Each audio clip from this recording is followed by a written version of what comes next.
दोस्तों RRB junior engineer की इस साल 2025 में वैकेंसीज आ चुकी हैं और 2570 वैकेंसीज का एक शॉर्ट नोटिस आउट हुआ है।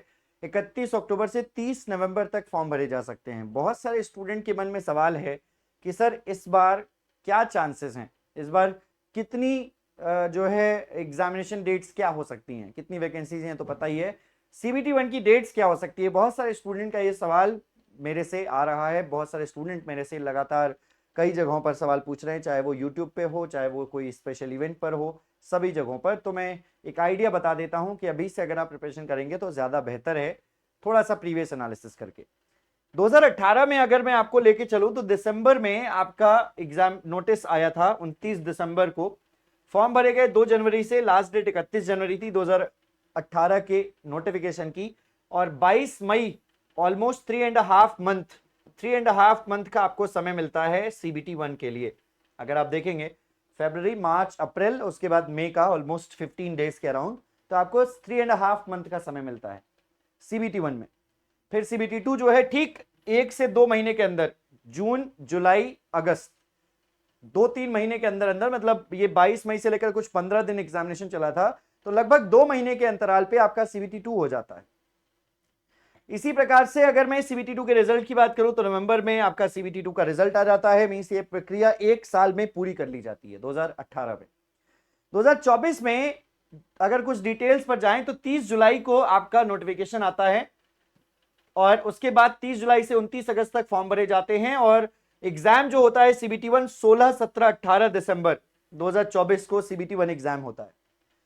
इसकी आंसर की 23 दिसंबर को आती है, और उसके बाद आपका जो सीबीटी 2 होता है वो मैं आपको यहीं बता देता हूं। सीबीटी 2 जो होता है वो आपका होता है लगभग लगभग ये मान के चलिए आपका सीबीटी 2 एग्जामिनेशन होता है लगभग 2024 का ये एग्जामिनेशन 20 मार्च की डेट रखी जाती है, लेकिन आरपीएफ एग्जामिनेशन के वजह से 20 मार्च 2025 को डेट रखी जाती है, लेकिन आरपीएफ एग्जाम के क्लैश करने की वजह से, अच्छा देखिएगा थोड़ा सा प्रीवियस देखिएगा, तो 16, 17, 18 दिसंबर को सीबीटी 1 होने के बाद कितना समय मिला, अगेन वही 2 महीने, रिजल्ट आने के ठीक लगभग 2 महीने का समय मिलता है। तो 2 महीने का समय मिलता है, और जनवरी, फरवरी, मार्च में डेट रखी ली जाती है। हालांकि आरपीएफ एग्जामिनेशन के क्लैश होने की वजह से वो एग्जाम नहीं हो पाता, और ये एग्जाम 22 अप्रैल को होता है। 22 अप्रैल को आपका 2025 को आपका एग्जाम होता है। एक शिफ्ट का नॉन टेक सेम होने की वजह से आपका 4 जून को री एग्जाम होता है। हालांकि ये गलतियां इस साल 2025 में उम्मीद करते हैं कि आरआरबी नहीं करेगा, और इस साल आपको 30 नवंबर के बाद आपको सीबीटी 1 होने के लिए फिर से, जैसा कि प्रीवियस पैटर्न रहा है, 3-3.5 महीने का समय आपको मिलना ही चाहिए। 3.5 मंथ का जो समय आपको सीबीटी 1 के लिए मिलेगा ही मिलेगा। ऑलमोस्ट ये मानिए कि आपका दिसंबर, जनवरी, फरवरी एंड मार्च के मिड में आप एक्सपेक्ट कर सकते हैं आपका सीबीटी 1 एग्जामिनेशन, मार्च के मिड में। फिलहाल ये भी मैं आपको बता दूं कि थोड़ा सा ये भी फैक्टर है कि ये CN 05 2025 है, मतलब ये 2025 का 5वां नोटिफिकेशन है। तो इससे पहले के जो 4 नोटिफिकेशन है इनके एग्जामिनेशन अगर आरआरबी सीक्वेंस में लेता है, देखो आरआरबी की तरफ से कोई फिक्स नहीं है, बट सीक्वेंस में होना चाहिए, लेकिन ऐसा 2018 में और 2024 में नहीं हुआ था। 2018 में एएलपी के एग्जामिनेशन से पहले आरआरबी जूनियर इंजीनियर एग्जामिनेशन हो गया था। तो ऐसा आरआरबी मुझे तो नहीं लगता कि फॉलो करेगा, बट अगर फॉलो करता भी है, अगर मान लेते हैं कि तीन तीन नोटिफिकेशन के एग्जाम पहले करवाए जाते हैं और चौथे, पांचवे में या फिर किसी एक में ऊपर नीचे होता भी है, फिर भी आपको इतना समय तो कम से कम सीबीटी 1 के लिए मिलेगा ही मिलेगा। मार्च मिड में आप सीबीटी 1 एक्सपेक्ट कर सकते हैं जूनियर इंजीनियर 2025 का। और 2025 का सीबीटी 2 कब तक हो सकता है, इसके लिए भी मैं आपको थोड़ा सा आइडिया दे देता हूं। 2025 का जो सीबीटी 2 हो सकता है, 2025 का जो सीबीटी 2 एक्सपेक्टेड है, कि भैया देखो आपका अगर मान के चलिए चलिए मैं कहता हूं आरआरबी बहुत जल्दी भी करेगा, फरवरी 2026 में आपका सीबीटी 1 हो जाएगा।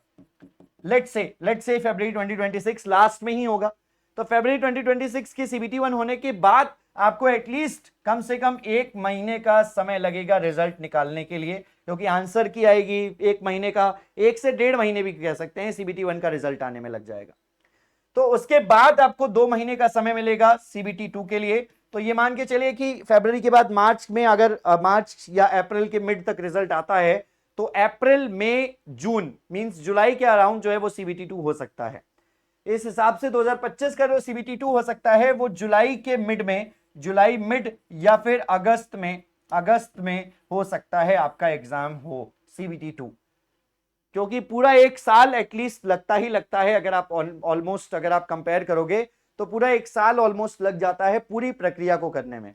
अगस्त तक जाएगा, फिर सितंबर अक्टूबर में रिजल्ट आएगा और फिर से हम उसी पर आ गए, नवंबर तक पूरी प्रक्रिया या अक्टूबर के एंड तक पूरी प्रक्रिया निपटा दी जाएगी। मींस एक साल का समय में पूरा का पूरा एग्जामिनेशन कंडक्ट करवा लेना है। ऐसा ही कुछ 2024 में भी हुआ।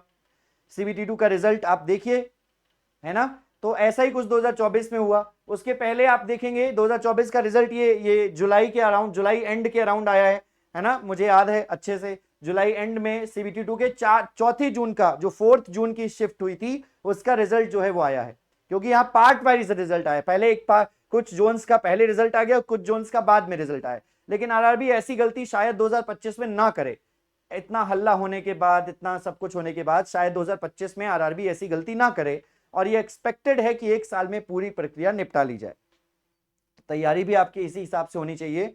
सीबीटी 1 की फरवरी 2026 तक पूरी तैयारी करनी है, या मान के चलिए मार्च मिड तक आपको पूरी तैयारी करनी है सीबीटी 1 की। बहुत बहुत बहुत इन खास बातों का ध्यान रखेंगे। अपनी तैयारी अगर आपकी स्लो चल रही है, थोड़ा सा फास्ट कर दो। सेफ स्कोर कितना रहेगा इसके लिए मैंने सेपरेट वीडियो बनाया है, आप सेफ स्कोर पर जाइए। थोड़ा सा 85 से ऊपर नंबरों के लिए ट्राई कीजिए, ज्यादा से ज्यादा मेहनत कीजिए, जितनी हो सके उतनी मेहनत कीजिए। सारे इधर उधर के जो डिस्ट्रैक्शंस हैं उनको छोड़ दीजिए। दोस्तों के साथ घूमना फिरना, फोन देखना, सोशल मीडिया पर टाइम बिताना वगैरह वगैरह, ये सारे चीजों से दूर हो जाइए कुछ 3-4 महीनों की तरह, 3-4 महीनों के लिए, और पूरे तरीके से अंडरग्राउंड हो जाइए पढ़ने के लिए। पढ़ाई बहुत जरूरी है। सीबीटी 1 की या सीबीटी 2 की तैयारी करना चाहते हो, एक बहुत अच्छा आपके लिए अपॉर्चुनिटी है कि अड्डा 24/7 आपको सभी कोर्सेज पर, एईजेई एग्जाम्स के सभी आरआरबी जेई के कोर्सेज शुरू हो गए हैं। आप चाहे जिस ब्रांच के हैं एईजेई एग्जाम्स पर, आप उस ब्रांच पर जाकर आप महापैक या आरआरबी जेई जो कोर्स में चाहे उसमें एनरोल कर सकते हैं। आरआरबी का कोर्स लोगे तो सिर्फ आरआरबी की क्लासेस मिलेंगी। एक महापैक ऐसा है, आरआरबी से ज्यादा अमाउंट का डिफरेंस नहीं है। आरआरबी का जो पैक है वो उससे बहुत ज्यादा महंगा नहीं है। आरआरबी का पैक अगर आप देखोगे तो ये 1900 रुपए का है आरआरबी का पैक। तो मैं महापैक पर जाने के लिए बोलूंगा आपको, इलेक्ट्रिकल इंजीनियरिंग महापैक पर आप जाइए, या सिविल जिस ब्रांच के हैं आप उसके महापैक पर जाइए और कूपन कोड इस्तेमाल कीजिए Y1022, अपनाइए मैक्सिमम डिस्काउंट यहाँ पर पाइए, और उसके बाद आप महापैक्स 2100 रुपए में प्राप्त कर पाएंगे। और अगर आप आरआरबी का लेंगे तो वो भी लगभग 1700 के अराउंड पड़ेगा। 400 रुपए एक्स्ट्रा पे करके आप सभी एग्जाम्स की प्रिपरेशन कर सकते हैं। आपको अलग से एसएससी का नहीं परचेज करना पड़ेगा, अलग से किसी और एग्जाम का परचेज नहीं करना पड़ेगा। जो भी नया कोर्स आता है वो इसी में आ जाता है, नया कोर्स कोई लॉन्च होता है वो इसके अंदर आ जाता है, और आपको सभी क्लासेस मिल जाती हैं। उम्मीद करते हैं वीडियो आपको हेल्पफुल लगी होगी। इसी प्रकार की और भी इंफॉर्मेटिव वीडियोस के लिए आप हमारे चैनल को सब्सक्राइब करके बेल आइकन जरूर प्रेस करें। धन्यवाद, मिलते हैं आपसे अगले वीडियो में।